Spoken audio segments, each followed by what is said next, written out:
Halo bro, jadi kesalahan terbesar orang tuh ya, penganut jadam Korea dalam penggunaan jadam microbial solution itu adalah orang berpikir ketika tanahnya yang keras dikasih GMS bisa subur makmur, panen melimpah, begitu aja enggak bisa bro. Bahkan udah bertahun-tahun pun ya, setiap hari, atau misalkan kalian punya pot nih ya, pot ya kan, tanahnya keras ya kan, kalian kasih GMS terus menerus, apakah tanahnya bisa gembur terus menerus? Oh, belum tentu. Kalian kasih GMS rutin pun, kalau enggak kalian kasih bahan organik, tanah kalian akan selamanya tetap keras. Pertumbuhan akarnya tumbuhan tetap susah. Beda lagi bro, sama kalau kalian itu masukin atau media tanamnya tanah itu ya, diambil separuh dicampur sama pupuk kandang yang udah jadi tanah, enggak kalian kasih GMS, itu udah bagus bro, yakin. Apalagi kalau full pupuk kandang yang udah jadi tanah, kalian nggak perlu ribet-ribet mikir JMS lah, mikir apa-apa-apa. Kalian nggak perlu gitu bro, nggak perlu ribet-ribet, kalian capek mikirin. Itu yang di Korea bisa bagus mas, yang pakai JMS. Loh iya bagus. Nah ini kesalahannya orang Indonesia kalau mau menirukan orang luar negeri, nggak total gitu loh. Nggak totalnya gimana? Di Korea sana itu setiap panen ya ditambah dengan pupuk kandang, jadi lahannya itu terus menerus gembur. Nah kalau di Indonesia sini ada yang orang itu pelihara pelihara sapi gitu ya, itu kotoran sapinya yang baru keluar di kandang itu langsung dibuang ke sungai.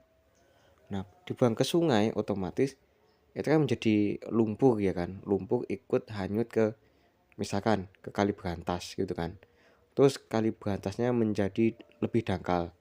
Makanya diadakan setiap 1 tahun sekali itu dibersihkan kan lumpurnya. Lumpurnya dibuang kemana?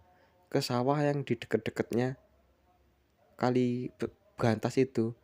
Makanya yang sawah di dekat kali berantas, kali-kali besar itu jadi subur. Sedangkan sedangkan untuk di daerah yang tinggi di bagian atas ya, maksudnya tuh di daerah yang jauh dari sungai, yang sawahnya itu terus menerus rumputnya dipanen, tebonnya dipanen buat pakan sapi, kotoran sapinya dibuang ke laut. Berarti kan bahan organik yang ada di sawah bagian atas itu semakin tahun semakin berkurang, makanya semakin keras. Jadi bukan pengaruh karena nggak dikasih CMS jadinya keras, itu enggak, karena bahan organiknya yang banyak berkurang gitu loh. Ya wis gitu ya, makasih, mohon maaf lahir batin. Halo bro, jadi kesalahan terbesar orang tuh ya, penganut jadam Korea dalam penggunaan jadam microbial solution itu adalah orang berpikir ketika tanahnya yang keras dikasih GMS bisa subur makmur, panen melimpah, begitu aja enggak bisa bro. Bahkan udah bertahun-tahun pun ya, setiap hari, atau misalkan kalian punya pot nih ya, pot ya kan, tanahnya keras ya kan, kalian kasih GMS terus menerus, apakah tanahnya bisa gembur terus menerus? Oh belum tentu. Kalian kasih GMS rutin pun, kalau enggak kalian kasih bahan organik, tanah kalian akan selamanya tetap keras. Pertumbuhan akarnya tumbuhan tetap susah. Beda lagi bro sama kalau kalian itu masukin atau media tanamnya tanah itu ya diambil separuh, dicampur sama pupuk kandang yang udah jadi tanah. Enggak kalian kasih CMS itu udah bagus bro, yakin.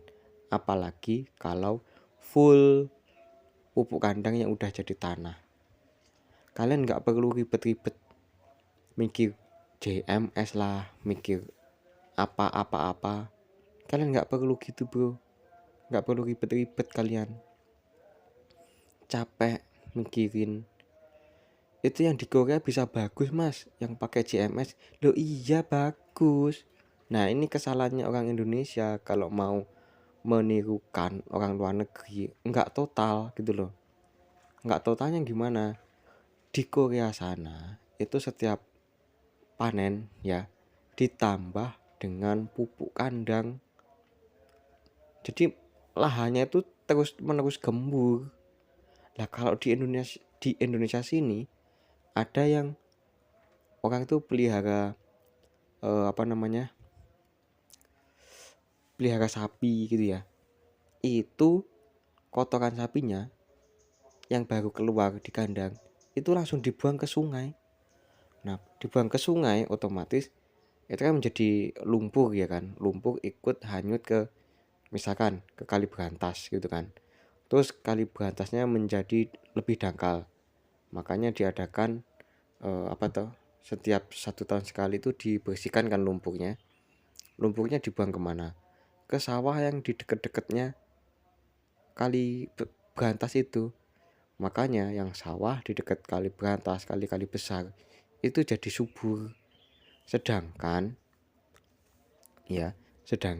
untuk di daerah yang tinggi di bagian atas ya, maksudnya tuh di daerah yang jauh dari sungai, yang sawahnya itu terus menerus rumputnya dipanen, tebonnya dipanen buat pakan sapi, kotoran sapinya dibuang ke laut. Berarti kan bahan organik yang ada di sawah bagian atas itu semakin tahun semakin berkurang, makanya semakin keras. Jadi bukan pengaruh karena nggak dikasih CMS jadinya keras, itu enggak, karena bahan organiknya yang banyak berkurang gitu loh. Ya wis gitu ya, makasih, mohon maaf lahir batin. Halo bro, jadi kesalahan terbesar orang dia penganut jadam Korea dalam penggunaan jadam microbial solution itu adalah orang berpikir ketika tanahnya yang keras dikasih GMS bisa subur makmur, panen melimpah begitu aja. Enggak bisa bro, bahkan udah bertahun-tahun pun ya, setiap hari, atau misalkan kalian punya pot nih ya, pot ya kan, tanahnya keras ya kan, kalian kasih GMS terus menerus, apakah tanahnya bisa gembur terus menerus? Oh belum tentu. Kalian kasih GMS rutin pun kalau enggak kalian kasih bahan organik, tanah kalian akan selamanya tetap keras. Pertumbuhan akarnya tumbuhan tetap susah. Beda lagi bro sama kalau kalian itu masukin atau media tanamnya tanah itu ya diambil separuh, dicampur sama pupuk kandang yang udah jadi tanah. Enggak kalian kasih CMS itu udah bagus bro, yakin. Apalagi kalau full pupuk kandang yang udah jadi tanah. Kalian nggak perlu ribet-ribet mikir JMS lah, mikir apa-apa. Kalian nggak perlu gitu bro, nggak perlu ribet-ribet kalian. Capek mikirin. Itu yang di Korea bisa bagus mas, yang pakai JMS. Loh iya bagus. Nah ini kesalahannya orang Indonesia kalau mau menirukan orang luar negeri, nggak total gitu loh. Nggak totalnya gimana? Di Korea sana itu setiap panen ya, ditambah dengan pupuk kandang. Jadi lahannya itu terus menerus gembur. Nah kalau di Indonesia sini ada yang orang itu pelihara pelihara sapi gitu ya. Itu kotoran sapinya yang baru keluar di kandang itu langsung dibuang ke sungai. Nah dibuang ke sungai otomatis itu kan menjadi lumpur ya kan, lumpur ikut hanyut ke misalkan ke Kali Berantas gitu kan. Terus Kali